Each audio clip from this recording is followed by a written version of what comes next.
Hi there, this is my random recipes. I'm Lisa. Welcome to my channel. It's good to have you here. I hope you like cookies because right now we're all about cookies. Today's recipe is actually going to be a 2-day recipe. Well, at least for me it's going to be a 2-day recipe. You may not need 2 days. When I make a recipe, I try to have my kitchen relatively clean. Then I set up my kitchen for recording, and I prep my ingredients, then I record the video, then comes the editing. I'm a one-woman show, so it's all on me. Today's recipe is for refrigerator cookies. Adding time to the recipe for refrigeration just adds more time to the whole project. That's why this recipe is a 2-day recipe for me. It takes a lot of the pressure off, not trying to do everything all in one day. This recipe is another one of Aunt Lois's recipes. She's going to be with us for quite a while. Today's recipe is called Aunt Lois's Filled Cookies. I'm going to prepare my ingredients today. Then I'm going to refrigerate, and tomorrow I will assemble and bake my cookies. There's no point in procrastinating anymore. Let's go ahead and get to work and make some cookies. There's 2 parts to this recipe. There's the actual cookies themselves, and then there's the filling that goes in the cookies. I'm going to start over here doing the cookie dough first, and then I'll move over to the stove to do the filling. Turn this down so you get to see what I've got. This is 2 1/4 cups of flour. To that I'm going to add 1 teaspoon of baking powder, 1/4 teaspoon of salt, 1/2 cup of shortening, 1 cup of sugar, 1 egg, 1/2 teaspoon of vanilla, this is the clear vanilla, and 3 tablespoons of milk. The recipe does not give any specific order in which to combine the ingredients. It simply says combine pastry ingredients, refrigerate. It says to do for 1 to 2 hours, but I'm thinking overnight is going to have to do it this time. I may end up going in with my hand. Yeah, I'm thinking that might be the way to go. Starting to come together.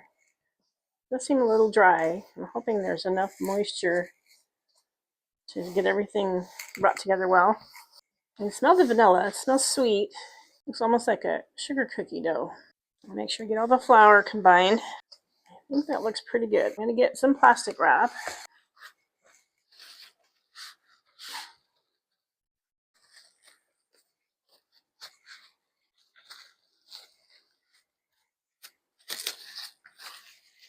Okay, so there's my cookie dough. This is going to go in the fridge. It says 1 to 2 hours.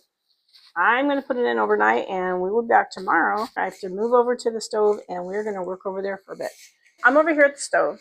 I've got my ingredients all assembled except for one. This calls for a cup of dates that are chopped. Some of you may know that when you need to measure syrup or molasses, something sticky, you can spritz a little bit of pan spray into your measuring cup, and it just slides out easily.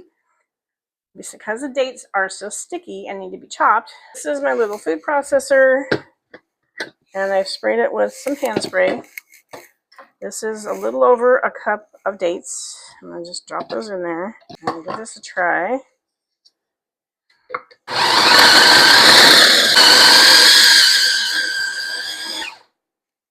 Let's take a look. Hey, it seems to have worked. Now we'll see how easily we can get them out of here.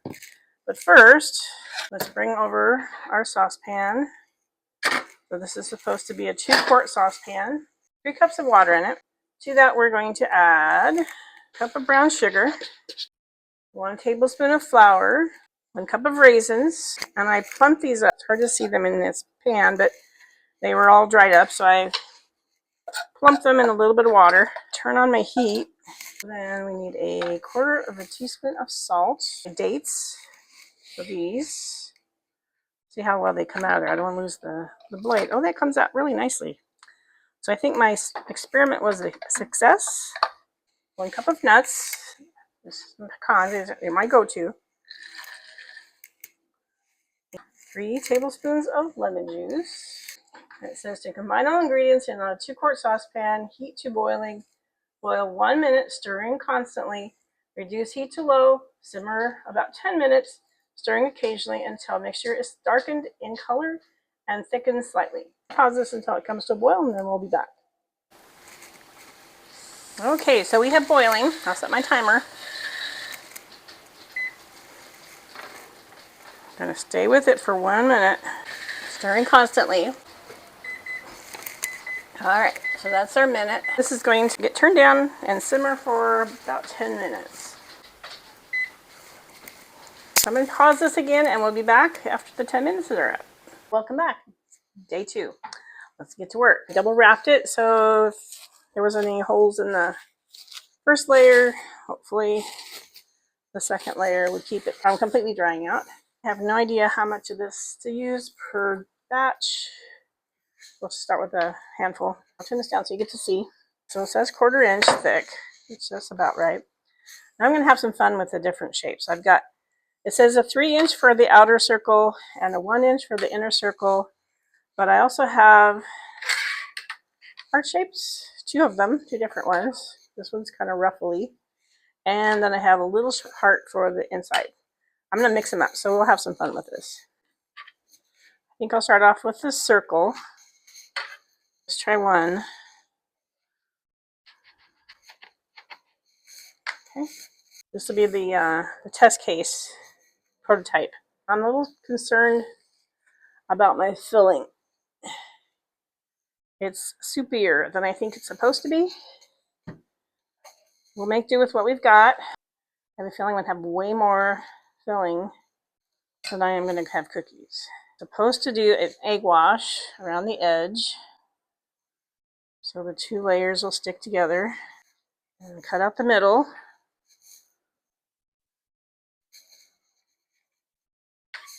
Now let's try a heart-shaped one. There.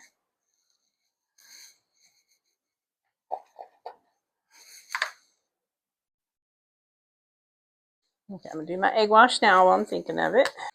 And then we're going to cut out a middle.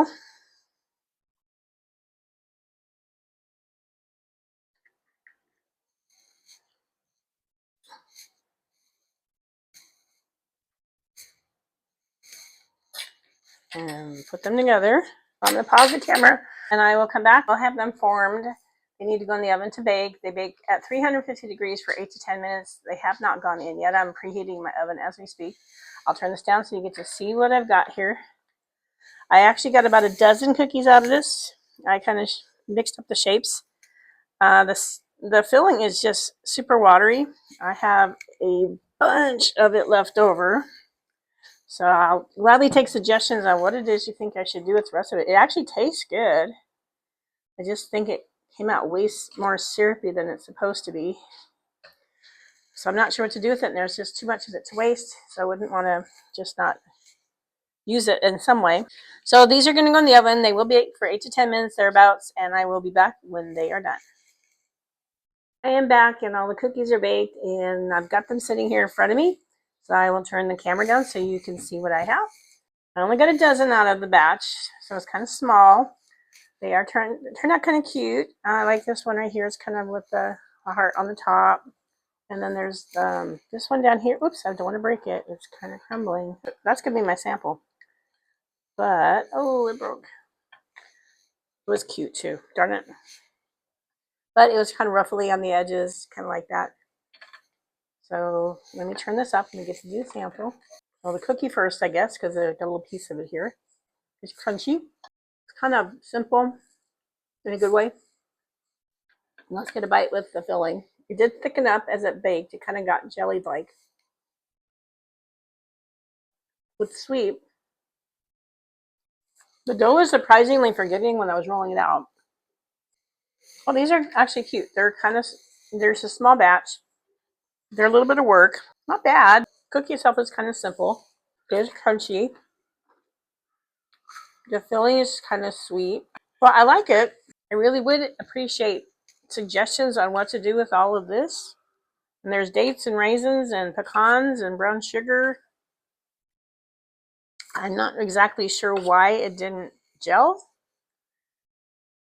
But I'm thinking I'm going to put it in a zippy bag and freeze it for now. And then maybe, I'm thinking maybe tarts. That might be kind of fun. If you got any suggestions, please drop them into the comments. I'd love to hear your ideas.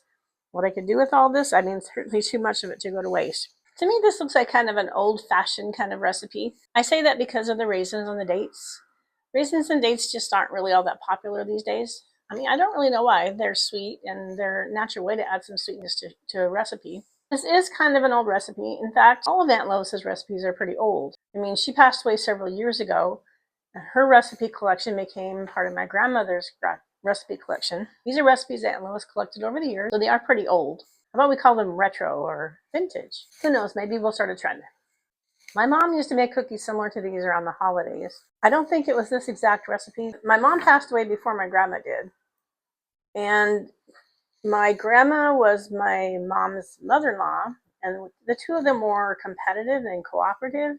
So it's very unlikely that grandma's recipe would have ended up in my mom's collection. I don't think they did a lot of sharing of recipes. They were always trying to outdo each other. Next time I will be doing another no-bake recipe.